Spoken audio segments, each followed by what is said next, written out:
ஓம் ஸ்ரீ குருபியோ நமக. ஓம் ஸ்ரீ மகா பெரியவா சரணம். வரும் பிப்ரவரி 11ஆம் தேதி தைப்பூசம்.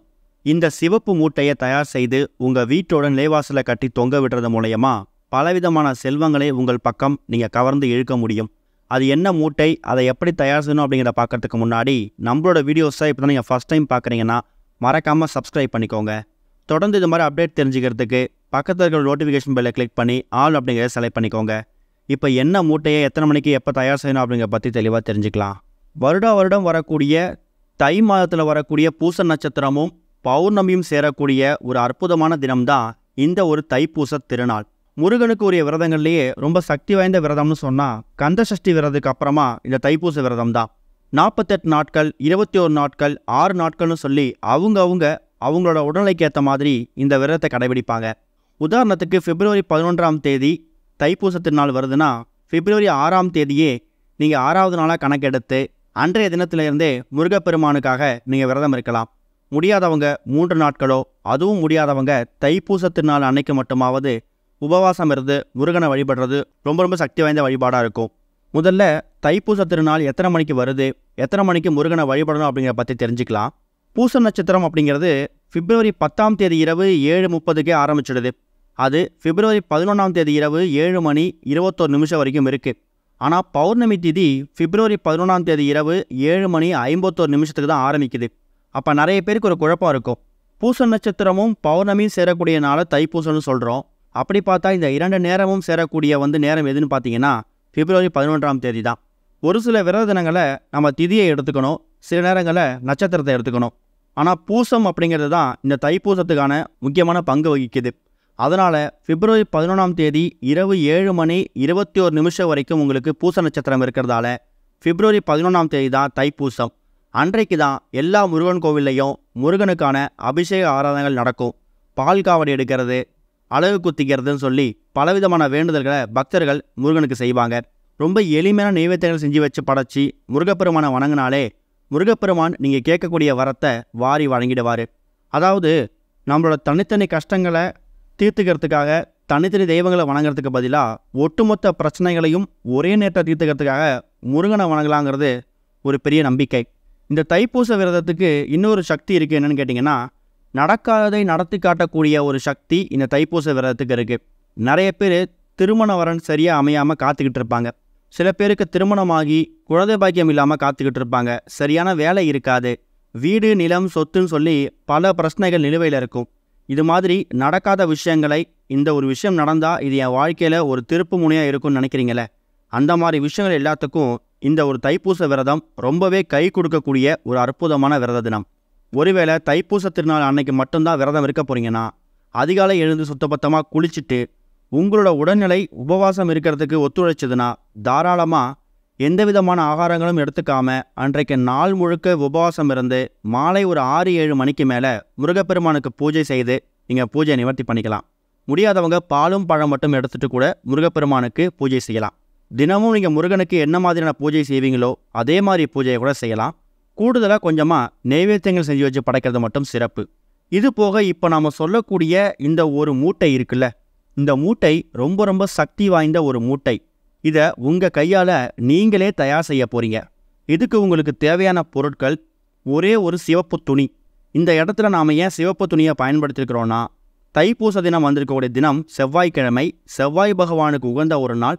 செவ்வாய் பகவானோட அதிபதி யார்? முருகப்பெருமான். செவ்வாய் பகவானுக்கு உகந்த இந்த சிவப்பு நிற துணியை எடுத்து வச்சுக்கோங்க. அடுத்ததாக அதில் சில பொருட்களை சேர்க்க போகிறீங்க. அதில் முதல் முக்கியமான பொருள் ஒரே ஒரு கைப்பிடி அளவு இல்லை 1 ஸ்பூன் துவரம்பருப்பை சேர்த்துக்கணும். இந்த துவரம்பருப்பு அப்படிங்கிறது முருகப்பெருமானுக்கும் செவ்வாய் பகவான வழிபாட்டிலையும் முக்கியத்துவம் வாய்ந்த ஒரு பொருள். செவ்வாய் பகவானுக்கு கடன் தொல்லையை தீர்க்கிறதுக்காக நம்ம பயன்படுத்தக்கூடிய ஒரு வழிபாட்டு முறையில் இந்த துவரம்பருப்பு ஒன்று. அப்பேற்பட்ட சக்தி வாய்ந்த துவரம்பருப்பை 1 ஸ்பூனோ இல்லை 1 கைப்பிடியோ நீங்கள் தயார் செய்து வைத்திருக்கக்கூடிய அந்த சிவப்பு நிற துணியில் வச்சுடுங்க. அடுத்ததாக 6 எண்ணிக்கையில் மிளகு எடுக்கணும். இந்த இடத்துல நாம் ஏன் 6 பயன்படுத்துகிறோன்னா, 6 அப்படிங்கிறது முருகனுக்கு உரிய எண். சரவண பவ அப்படின்னு சொல்லக்கூடிய முருகனுக்கான அந்த மூல மந்திரத்துக்கான அந்த எழுத்துக்களும் 6. முருகப்பெருமானை வளர்த்த கார்த்திகை பெண்களும் 6. இப்படி 6 அப்படிங்க சொல்லக்கூடிய எண்ணுக்கும் முருகனுக்கும் அப்படிப்பட்ட ஒரு சக்தி இருக்குது. கூடுதலாக இந்த மிளகு அப்படிங்கிறது கடன் பிரச்சனையை தீர்க்கக்கூடிய வழிபாட்டில் பரிகாரங்களில் முக்கிய பங்கு வகிக்கக்கூடிய ஒரு பொருள். அதனால் 6 எண்ணிக்கையில் மிளகையும் அந்த துவரம்பருப்பு மேலே வச்சுடுங்க. அடுத்ததாக ஒரே ஒரு சில்லறை நாணயம், அது எவ்வளோ ரூபாயாக இருந்தாலும் பரவாயில்ல, 1 ரூபாய், 10 ரூபாய், 20 ரூபாய்ன்னு சொல்லி உங்ககிட்ட சில்லறை நாணயம் என்ன இருக்கோ அந்த ஒரு சில்லறை நாணயத்தை அந்த துவரம்பருப்பு மேலேயும் மிளகு மேலேயும் வச்சுடுங்க. இந்த 3 முக்கியமான பொருட்களும் தான் நீங்கள் தயார் செய்து வைத்திருக்கக்கூடிய அந்த சிவப்பு நிற துணியில் வைத்து மூட்டையாக கட்ட போகிறீங்க. இப்போ இந்த மூட்டையை ரொம்ப பெருசாக இருக்க கூட அவசியம் இல்லை. இப்போ நீங்கள் வீடியோவில் பார்க்குற மாதிரி ரொம்ப சின்னதாக ஒரு எலுமிச்சை அளவுக்கு இருந்தால் கூட போதும், இல்லை ஒரு நெல்லிக்காய் அளவுக்கு இருந்தால் கூட போதும். தயார் செய்து பூஜை அறையில் முருகப்பெருமான் ஃபோட்டோ சிலைக்கு முன்னாடி வைத்து நீங்கள் பூஜை செய்யணும். கட்டாயம் தைப்பூச தினத்தன்னைக்கு வீட்டில் சாம்பிராணி தூபம், ஆரத்தி தீபம் காமிப்பீங்க.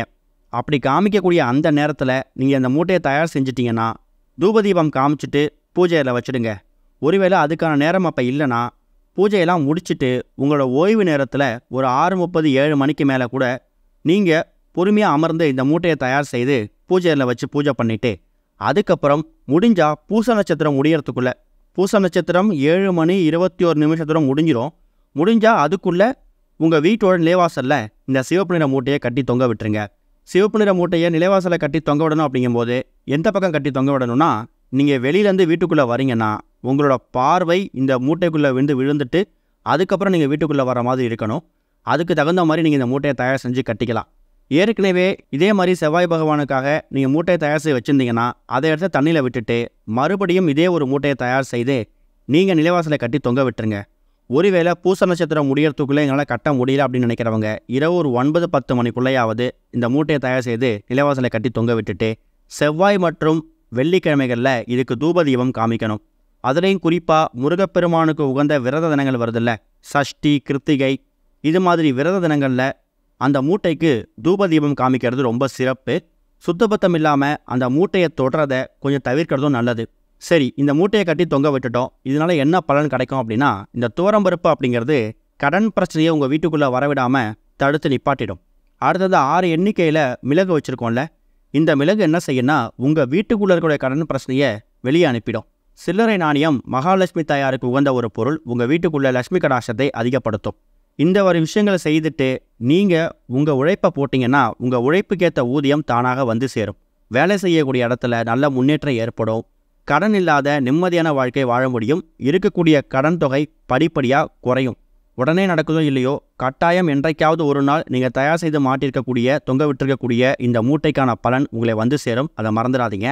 3 மாதத்துக்கு ஒரு முறை ஏதாவது ஒரு செவ்வாய்க்கிழமையிலையோ இல்லை சஷ்டி விரதத்தன்னைக்கோ கிருத்திகை விரதத்தன்னைக்கோ அந்த மூட்டையை பிரித்து பார்த்து அதில் இருக்கக்கூடிய பொருட்கள் கொஞ்சம் வீணாக போயிருந்துச்சுன்னா பழைய பொருட்களை தண்ணியில் விட்டுட்டு புது பொருட்கள் என்னென்ன பொருட்கள் வைத்து இந்த மூட்டையை தயார் செய்தீங்களோ அதை மறுபடியும் செவ்வாய்க்கிழமை, கிருத்திகை அப்படின்னா சஷ்டி ஏதாவது ஒரு நாள் நீங்கள் பயன்படுத்திக்கோங்க. 3 மாதத்துக்கு பிறகு மட்டும் மாற்றினா போதும். முயற்சி பண்ணுங்கள். கட்டாயம் இந்த ஒரு சிவப்பு நிற மூட்டை உங்கள் வாழ்க்கையில் ஒரு பெரிய மாற்றத்தை ஏற்படுத்த போது முருகப்பெருமானோட அருளையும் செவ்வாய்க்கிழமையில் வந்திருக்கிறதால செவ்வாய் பகவானோட அருளையும் ஒரு சேர உங்களுக்கு கொண்டு வந்து சேர்த்துடும். ஓம் ஸ்ரீ குருபியோ நமக. ஓம் ஸ்ரீ மகா பெரியவா சரணம்.